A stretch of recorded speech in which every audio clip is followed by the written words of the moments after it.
नमस्कार दोस्तों, महाभारत में हमने अर्जुन, भीष्म और कर्ण का नाम भली भांति सुना है। हम सब इस नाम से परिचित हैं। क्या अर्जुन भीष्म और कर्ण से ज्यादा शक्तिशाली था? अगर था तो दोनों को निहत्थे क्यों मारा? आइए आज हम इसी पर चर्चा करते हैं और इसी रहस्य को जानते हैं। युद्ध में उत्साह से वही भाग लेता है जिसको या तो विपक्षी से हिसाब चुकाना हो या युद्ध के परिणाम से कोई राजनीतिक आर्थिक फायदा हो। महाभारत का युद्ध इस मामले में बहुत रोचक था। इसमें सुदूर दक्षिण, उत्तर पूर्व और लगभग समस्त जम्बूद्वीप की सेनाएं जुटी थी। कर्ण को अर्जुन से द्वैरथ युद्ध की इच्छा थी। द्रुपद के परिवार को द्रोण से बदला चुकाना था। शिखंडी को भीष्म से हिसाब करना था।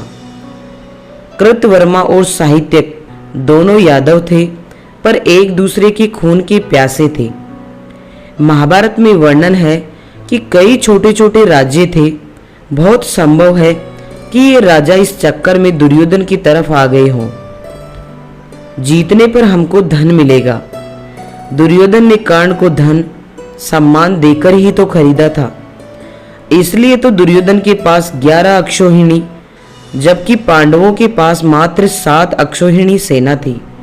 अगर महाभारत का युद्ध न होता, कई छोटे छोटे युद्ध होते रहते और जनता परेशान रहती। इसलिए जब श्री कृष्ण शांति दूत बनकर आए और दुर्योधन ने उनको बंदी बनाने का प्रयास किया तो भीष्म ने कहा था कि क्षत्रियों की फसल पक चुकी है और कटने को तैयार है।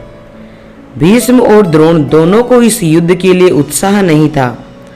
भीष्म तो सिर्फ इसलिए युद्ध खींचते रहे कि कहीं से कोई संधि की तरकीब निकल आए। जब वो निराश हो गए तो उन्होंने खुद पांडवों को उपाय बता दिया कि अब मुझे युद्ध भूमि से हटा दो। उनके गिरते ही 8 दिन में युद्ध समाप्त हो गया।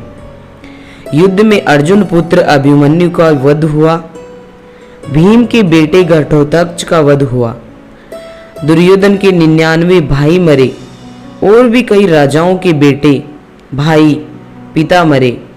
इन सब को शोक हुआ ही होगा, पर कोई अपने अस्त्र शस्त्र फेंककर युद्ध के बीच में पद्मासन नहीं लगाकर बैठ गया जैसे गुरु द्रोण ने किया था।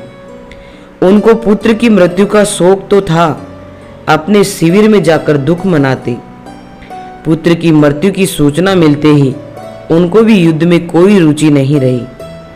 अश्वत्थामा महान योद्धा थे, पर वो शुरू के 13 दिन इधर उधर तीर फेंकता रहा। उसके लिए भी पिता की मृत्यु के बाद ही युद्ध शुरू हुआ। कर्ण के रथ का पहिया कीचड़ में फंस गया। ये उसका दुर्भाग्य था, पर वीर योद्धा रथ के भरोसे थोड़े ही युद्ध करते हैं। श्री राम ने तो राक्षस सेना के विरुद्ध बिना रथ के युद्ध किया था। जब अभिमन्यु का वध हुआ तब उसका रथ भी नष्ट कर दिया गया था। तो कर्ण रथ के नाम पर इतना रोता हुआ क्यों बताया जाता है?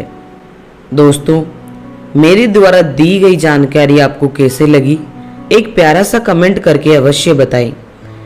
हमें आपके सुझाव का इंतजार रहेगा।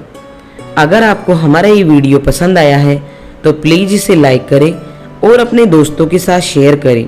साथ ही हमारे चैनल को सब्सक्राइब करना ना भूलें।